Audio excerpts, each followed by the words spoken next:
Hello viewers, আসসালামু আলাইকুম। আজকের ভিডিওতে আমি মাহবুব সজল আপনাদেরকে স্বাগত জানাচ্ছি। আজ আমি ফটোশপের একটি সমস্যার সমাধান নিয়ে আলোচনা করব। আমরা প্রায় এই সমস্যার সম্মুখীন হই, আপনারা স্ক্রিনে দেখুন। তো যারা এই সমস্যার সমাধান করতে চান তারা ভিডিওটি কোথাও স্কিপ না করে প্রথম থেকে শেষ পর্যন্ত দেখতে থাকুন। তো আমি এখানে ফটোশপে ক্লিক করার পরে, আইকনটিতে ক্লিক করার পরে সরাসরি ফটোশপটি ওপেন হয়ে যাওয়ার কথা, কিন্তু আসলে ওখানে ওপেন না হয়ে এই অবস্থায় হ্যাং করে থাকে এবং নট রেসপন্ডিং অবস্থায় থাকে। তো এই সমস্যাটি সমাধান করতে হলে এই সফটওয়্যারটি যদি আমি আনইনস্টল করে নতুনভাবে ইনস্টল করি তাহলে এই সমস্যার সমাধান হয় না।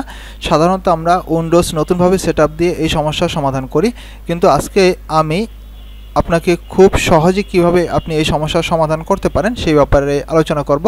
তো আসুন আমরা তাহলে আজকের ভিডিওটি শুরু করছি। আমি আগে এই ফটোশপটি ক্লোজ করে নিচ্ছি।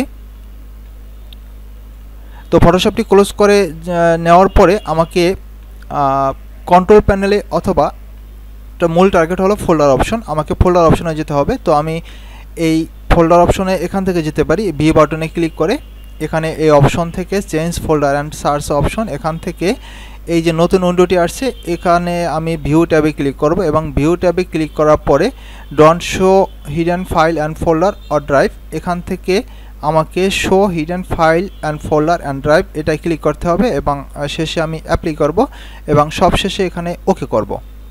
তো এই কাজটি হয়ে যাওয়ার পরে এরপরে আমাকে এখান থেকে আসতে হবে লোকাল ডিস্ক সি ড্রাইভে আমি আসব। সি ড্রাইভে আসার পর এখান থেকে আমার ইউজারে আসতে হবে, এখানে খেয়াল করে দেখুন এই ইউজারে আসতে হবে। এই ইউজারে আসার পরে এখান থেকে আমি আমার এই কম্পিউটারটি যে ইউজারে চলমান আছে, যে ইউজার আমি ব্যবহার করতেছি সেই ইউজারে ঢুকবো। এখানে আমার ইউজার হচ্ছে MASBU।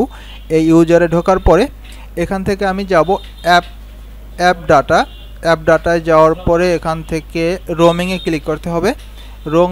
রোমিংয়ে ক্লিক করার পরে এখানে খেয়াল করে দেখুন আমি এখান থেকে অ্যাডোবিতে ক্লিক করব। অ্যাডোবি ফোল্ডারে এখান থেকে আসতে হবে আমার ফটোশপে আসার পরে এখানে যে 8.0 ME এই যে ফোল্ডারটি রয়েছে এই ফোল্ডারটি ওপেন করে খেয়াল করুন। এখানে আরেকটি ফোল্ডার রয়েছে অ্যাডোব ফটোশপ CS সেটিং, এখান থেকে এখানে কয়েকটি ফাইল আছে, এখানে খেয়াল করে দেখুন নিউ ডক সাইজ এই যে ফাইলটি আছে এই ফাইলটি আমাকে ডিলিট করতে হবে। তো আমি এই ফাইলটি সিলেক্ট করে এটাকে ডিলিট করে দিলাম। এই ফাইলটি সিলেক্ট করে ডিলিট করে দিলাম। আপনি রিসাইকেল বিন থেকেও এই ফাইলটিকে ডিলিট করে দিবেন।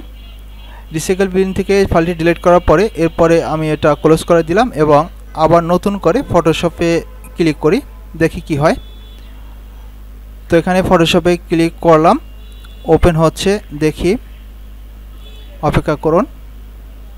দেখেন এখানে আমার ফটোশপটি ওপেন হয়ে গেছে। তো প্রিয় ভিউয়ার্স, আপনারা অবশ্যই ভিডিওটি দেখলে নিজে নিজে সমস্যার সমাধান করতে পারবেন। তো পরবর্তী ভিডিও দেখার আমন্ত্রণ জানিয়ে আজ এখানেই শেষ করছি। আল্লাহ হাফেজ।